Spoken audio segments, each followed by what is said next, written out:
I'm Dave. I'm the interim pastor here. And just so you guys know that I am not a bachelor, Melissa is here. So, Melissa, go ahead and come on up. Give it up for my wife.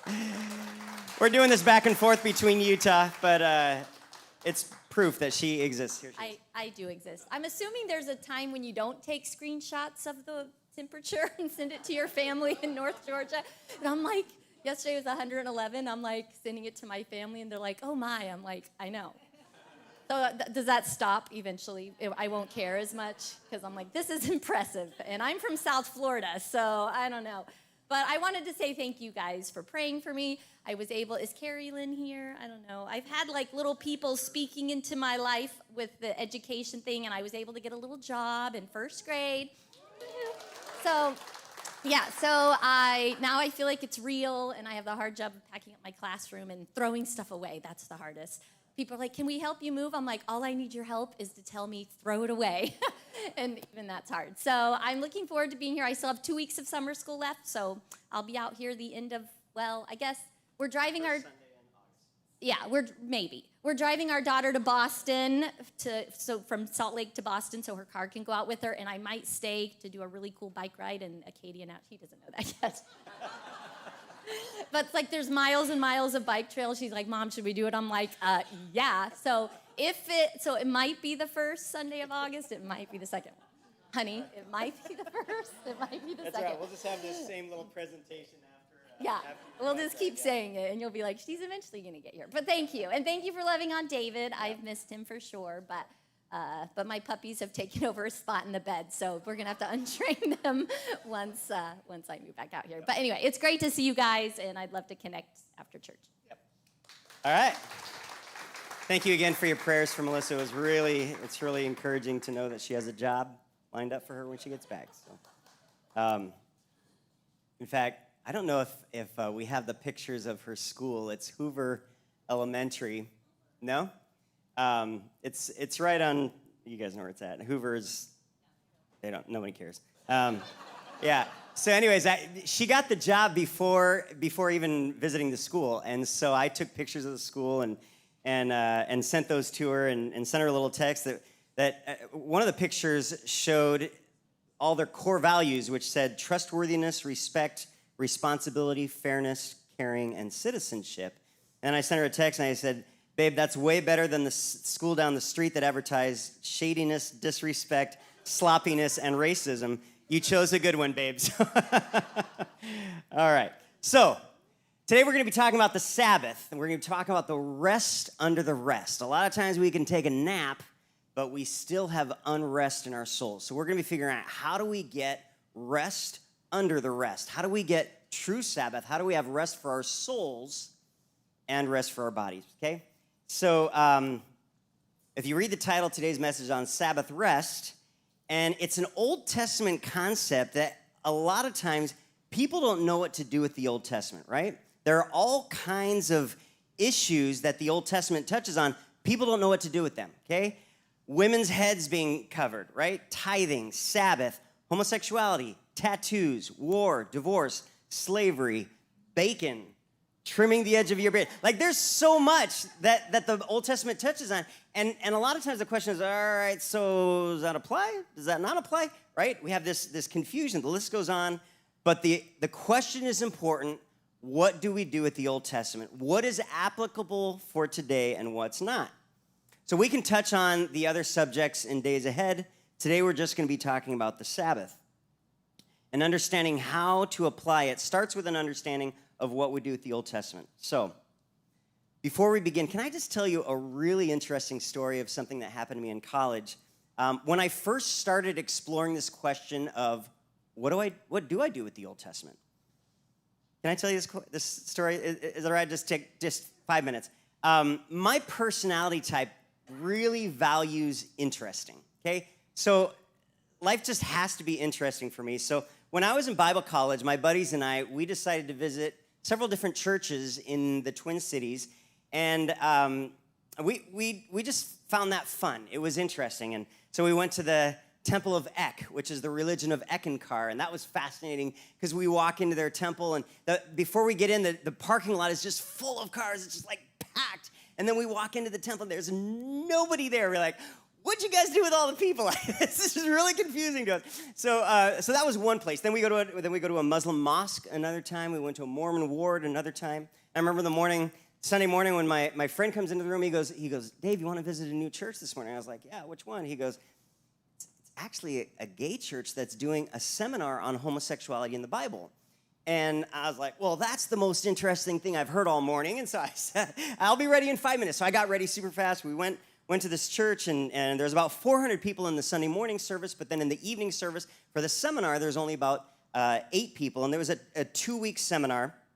And during his presentation, he said something that really puzzled me and got this whole wheel spinning of what do you do with the Old Testament. His comment was, most people quote the Old Testament when they're talking about homosexuality, but the Old Testament was done away with, so it doesn't apply anymore. And I had no idea what to do with that comment. So I got to talking with the speaker afterwards, and turns out we had mutual friends across the country, and we talked about that. And then he found out that I was in Bible college, and he asked me about that, and so we talked for a long time about that.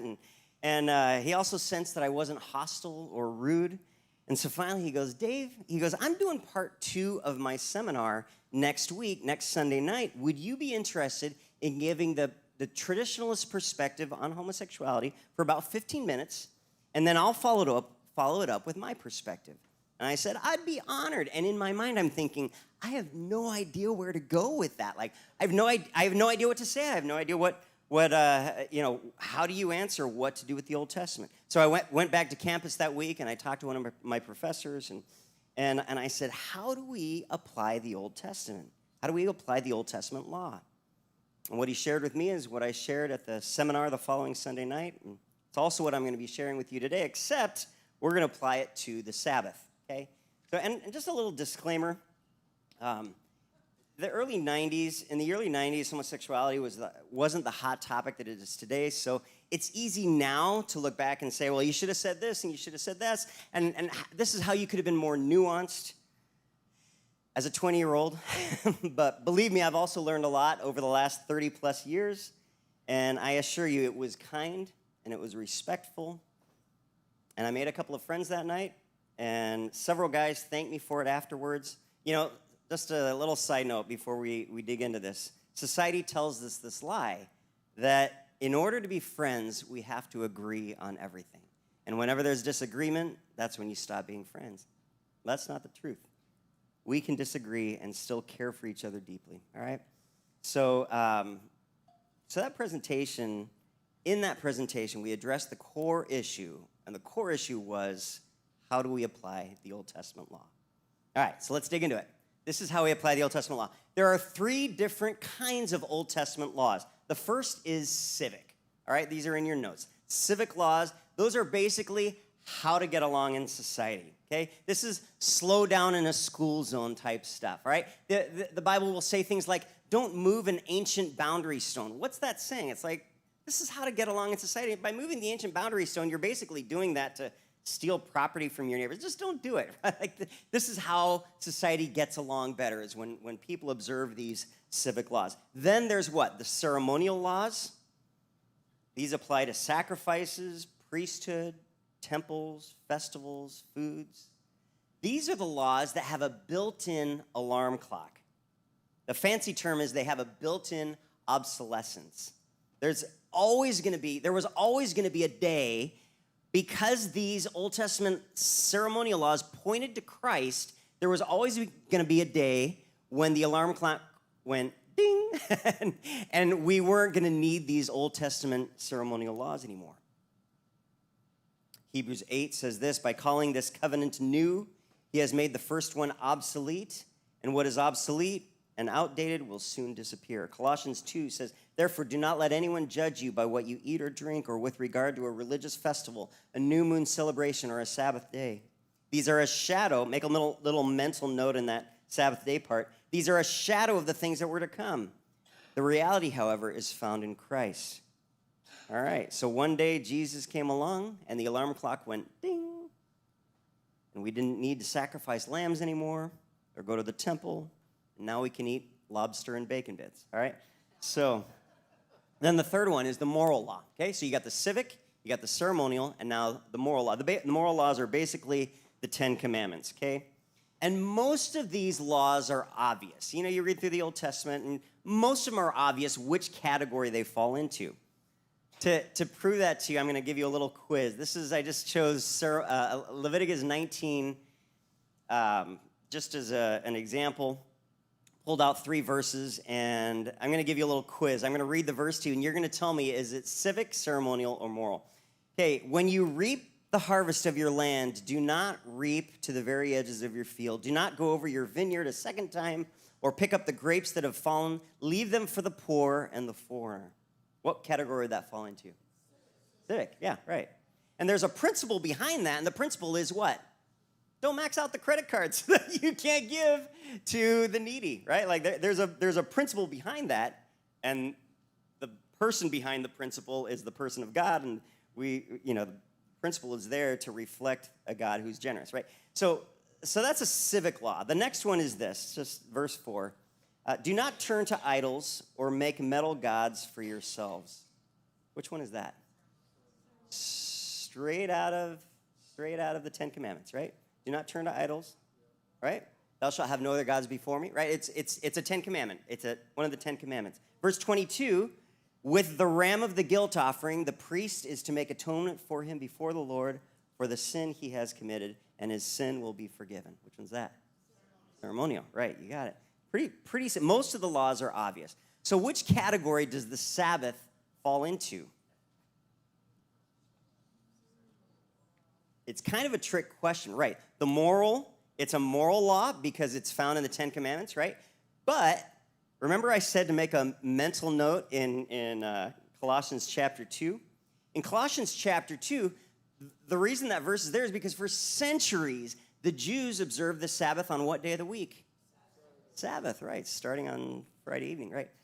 But then the Christians come Acts 20, all of a sudden they're celebrating the Sabbath on when? Sunday, right? Because that was the day that Jesus resurrected. And so Paul is writing to them and he's saying, you guys, you're getting all hung up on which day is the right day to celebrate. That's not the point. The point isn't which is the right day. The point is just find your rest in Christ, okay? So, how do we apply the Sabbath? Let's see what Jesus did. Luke chapter 6, verse 1. Let's read it. One Sabbath, Jesus was going through the grain fields, and his disciples began to pick some heads of grain, rub them in their hands, and eat the kernels. Some of the Pharisees asked, why are you doing what is unlawful on the Sabbath? Jesus answered them, have you never read what David did when he and his companions were hungry? He entered the house of God, and taking the consecrated bread, he ate what is lawful only for the priests to eat. And he also gave some to his companions. Then Jesus said to them, the Son of Man is Lord of the Sabbath. All right, now to understand that, we also have to understand that there's the Old Testament laws, civic, ceremonial, and moral, but then there's something that's not even Bible, and it's commentary that the Jews made about the Bible, about the Old Testament, and they wrote all these chapters and chapters of books and books called the Mishnah and the Talmud, and one was oral, one was written, but that's beside the point. The point is that there were these commentaries that they wrote, chapters and chapters and chapters of explanations on making sure that people understand how to obey the Old Testament. So many Orthodox Jews at the time, they had this belief. They said, the Messiah will not come until everyone in Israel observes the Sabbath perfectly. And you know what? Even to this day, they still believe that. Many Orthodox Jews still believe that. Unfortunately, the Pharisees in the days of Jesus had changed the Sabbath to something it was never meant to be, and they built all kinds of hedges of protection around the Sabbath to make sure people didn't break the Sabbath laws and all the other Old Testament laws. They built walls around them, built fences around them, hedges around them. So it's extra laws on top of the laws, okay? Here's an example. They have all kinds of laws to make sure that people don't break the Sabbath. They taught that you should not look in a mirror on the Sabbath because you might be tempted to pluck out a gray hair, and that would be reaping. The Bible says not to reap on the Sabbath, and that would, is that reaping? They said that you could only eat an egg which had been laid on the Sabbath if you killed the chicken for breaking the Sabbath. Talk about ridiculous, right? A donkey could be let out of the stable on the Sabbath, but the harness and saddle had to be placed on him the day before. An egg could not be boiled on the Sabbath, either by normal means or putting it in a hot kettle or by wrapping it in a hot cloth or putting it on the hot sand outside. If the lights were on when the Sabbath came, couldn't blow them out. If the lights were off, couldn't light them. It was unlawful to move furniture because you didn't want to lift a burden on the Sabbath. There was one exception to that, and that was ladders, because ladders aren't really furniture, and you could only move a ladder 4 steps. Right? It's to the point of the ridiculous, right? It was unlawful to wear any jewelry or ornaments on the Sabbath because that would be carrying a burden. It was not permitted to wear false teeth on the Sabbath.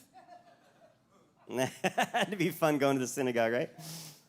You were allowed to eat radishes on the Sabbath, but you were warned against dipping them into salt because you might leave them in the salt too long, and if you left them too long, that would be considered pickling, and pickling is work, right? You guys, this is ridiculous, right?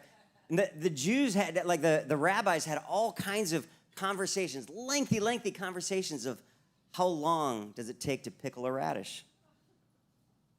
It was fine to spit on a rock on the Sabbath, but you couldn't spit on the dirt because if you spit on the dirt, you're making mud, and mud is considered mortar, and making mortar on the Sabbath is work. It's to the point of the ridiculous, right? If a woman got mud on her dress, she had to wait until it dried, and then she was permitted to crumple the dress in her hands and shake it out of once. If that didn't do the trick, she just had to wear a muddy dress the rest of the day. So when the Pharisees got mad at Jesus, they weren't getting mad at him for breaking the Old Testament laws.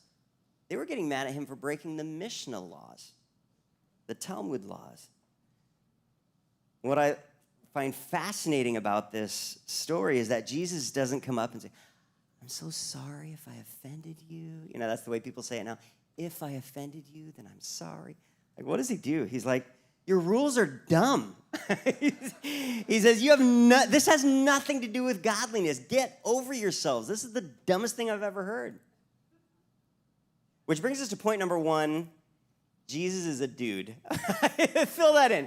That is, I just love, there's certain stories where you just read about Jesus and you're just like, Jesus is just so cool. This is just so cool. Last year I read this book. It was an audio book that I read by David Goggins, and after every chapter, he's just a tough guy, right? He's a tough story, tough life, tough story, and he actually ran a marathon with 2 broken legs. Like, the guy's just unbelievably tough, and you listen to him and just the gruffness and the toughness of his voice, and there's an interview after every chapter, and I just remember, like, every chapter that I read, I think I grew an extra chest hair on my chest, and then afterwards, Melissa's like, Dave, I've got this great book that I'm reading on Jesus. Why don't you read it? And I started reading the audiobook of it, and the guy that read it was so, like, soft and wussy. I have no other way to describe it except that I was reading it, and I got, like, 1 chapter, and I was like, babe, I can't do it.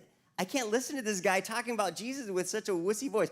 So, like, when I think of Jesus, I think of a dude, right? Like, I think of this tough guy, and then to hear this book about him with just such a wuss voice, I was like, okay, I can't do it. So why was Jesus so passionate about this? Because point number 2, rituals without reality brings meaninglessness into our lives. If you're going through the motions and you can't remember why you're doing what you're doing, then somewhere along the way you missed the boat. God's just like, just work 6 days and take a day off. Which day? Doesn't matter. Just whatever day you choose, it's my gift to you. Man wasn't made for the Sabbath. Sabbath was made for man. And you ask, how much should I rest? God's like, well, probably more than you're resting right now. With our cell phones and our laptops, we can really work everywhere, you guys, right? We know that. And if we're always thinking about it, we're still working. There was an experiment done under Stalin in the USSR, back in the Soviet Union. And he was like, well, we can make production go up if we just take away the day off. And we just had, it was a 7-day work week, and everyone worked 7 days, and it was exhausting. But they were like, but production can go up But what happened? For 11 years, production went down because people need a Sabbath rest. People need rest. It's built into us. It's in our DNA. We need to take a day off. Then you ask, what do I do to relax? Whatever charges you. And that's going to be different for different people. Some people like to just watch movies. Other people like to swim. Other people like to golf. Other people like to hike. Melissa loves hiking. The way she says it is, when I hike, I feel the breath of God. I, on the other hand, when I hike, I feel the breath of Satan. It's true. And you guys, especially in 120-degree weather, like, it's pretty close to hell. If it's 120 degrees and I'm hiking, like, it's pretty much the same thing. I don't know. That is not relaxing for me. You guys, maybe for you. If that's your thing, go for it. But don't forget also on that day off that the Sabbath was dedicated to God. So somewhere along the way, just focus on God. Give him your focus, all right? So then there's a second story in our text that says this. It's another Sabbath story. On another Sabbath, he went into the synagogue and was teaching, and a man was there whose right hand was shriveled. The Pharisees and the teachers of the law were looking for a reason to accuse Jesus, so they watched him closely to see if he would heal on the Sabbath. But Jesus knew what they were thinking, and he said to the man with the shriveled hand, "Get up and stand in front of everyone," which is so cool. So he got up and stood there. Then Jesus said to them, "I ask you, which is lawful?" Ask them, right? He's looking at the Pharisees here. "I ask you, which is lawful on the Sabbath, to do good or to do evil, to save life or to destroy it?" He looked around at them all. There's silence in the room, right? And then he says to the man, "Stretch out your hand." He did so, and his hand was completely restored. But the Pharisees and the teachers of the law were furious and began to discuss with one another what they might do to Jesus. Point number 3, Jesus is still a dude. It hasn't changed since point number 1. He's still a dude. This is just the coolest. Like, imagine this, you guys. Not only was his argument awesome, that he 100% gets the big picture, that the Sabbath is all about doing good and not evil, right? But then, instead of waiting till afterwards, which is a very easy thing to do, he could have been like, "Hey, buddy, I just wanted to wait until the Pharisees were gone. Here's your hand." And like he could have just healed the guy waiting till after the Pharisees were all gone. But he didn't. He was like, "Oh, I'll show you guys what it looks like to honor the Sabbath." And he brings the guy right up in front of all these Pharisees, in front of the whole crowd. And he's like, "You want your hand?" And he's staring at the Pharisees as he does it. Bing, here you go. And the guy's, "Whoa, I got it." And all the disciples like, "Whoa, you got him. He did not do that." And Jesus like, mic drop, just drops the mic. And then, that's just like the coolest thing in the world. Like, our Messiah is pretty cool, you guys. So, all the disciples are like, "No way, I can't believe he just showed up the Pharisees like that." So we learn from these two encounters that Jesus gets that he is the Lord of the Sabbath. What does that mean? What does that mean for us? You know how sometimes you take a day off and you're just still fatigued? You ever been there?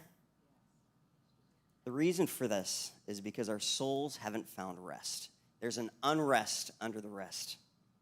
Our bodies may have rested, but our souls haven't rested. Where does soul fatigue come from? It's often because we have voices echoing in our heads. Maybe we had an influential person in our lives somewhere along the way say something to us that's stuck. Negative self-talk, sometimes that does it. Sometimes it's just the enemy whispering in our ear. The point is, we have these phrases bouncing around in our heads, and if let linger, if they're allowed to stay there too long, they can create unrest in our souls. Examples: I'll never be enough. My work isn't good enough. I can rest when I'm dead. You ever heard that? I'd rather burn out than rust out. Either way, you're out. Like, it's not good advice. I can rest when I'm dead. I owe you. That can be exhausting. I'll prove that I deserve your love. Can't say no. Ever been there? You felt like you had to do everything that everyone told you to do. I'm going to fail anyways. Or it's all on my shoulders. If I want to get something done, well, I got to do it myself. I have to do everything on my own. I've got to be perfect. What are people thinking of me? Ooh, man, that can create an unrest in our souls, right? I'm always in the wrong. I'm always getting in trouble. No one will ever love me. No one will ever want me. I'm worthless. Life has no meaning. I'm incompetent. Everyone's going to abandon me. I'm stuck. I'm weak. I'm invisible. No one sees me. I'm just a nothing. I visited this lady last year who was in a nursing home and became friends with her, and she would say that often. She would say, I'm just a nothing. The story behind the story is that she had two daughters that were highly successful. One was an author, famous author, and the other one was a businesswoman. They just never went to visit their mom, and so somewhere she got in her head, I'm just a nothing. My life has no meaning. No one comes to visit me. No one that I care about comes to visit me, so I'm just a nothing. It bounced around her head, and it created soul unrest, soul fatigue. Any one of those phrases or any combination of those phrases will give us soul fatigue, because you never know when you've done enough, right? Like if you can't look at your work and be satisfied, that can create fatigue. So how does the gospel take away our soul fatigue? I'm not sure if you've caught on yet to a pattern here at Shadow Rock Church, but we really believe the gospel. And the gospel, in a nutshell, like we talked about a couple weeks ago, is we are more broken than we ever thought possible, and we ever dare hope, but we are more loved by God than we could ever imagine, right? That is the gospel in a nutshell. And that changes us. That good news changes us if we have soul rest. If we stop and think about it, point number 4, the only person whose opinion of you really matters has said, he's good. Love that Dave guy. He's good. It is finished. He looks at you, he looks at me, and he says, it's good. It's finished. When God created us on the 6th day, he sat back and said, it's good. And then Jesus went to the cross and made us perfect in God's eyes, and he said, it is finished. Then he died, was resurrected, ascended. What did he do? He sat next to the Father, right? He rested from his work.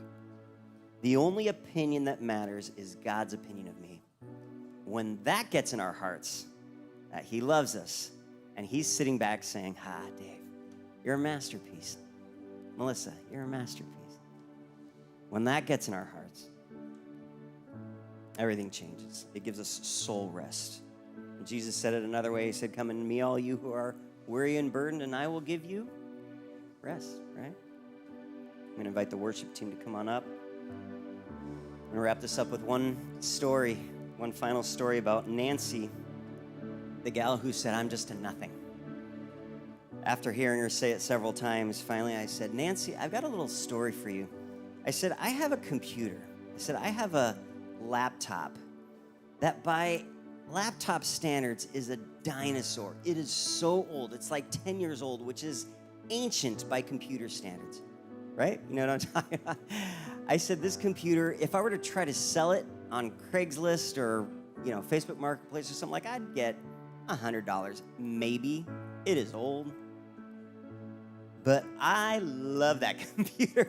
I said, for me, if anyone ever stole that computer of mine, don't ever get any ideas, you guys, but if anyone ever stole that computer of mine and held it ransom, I'd pay like $2,000 to get it back. Why?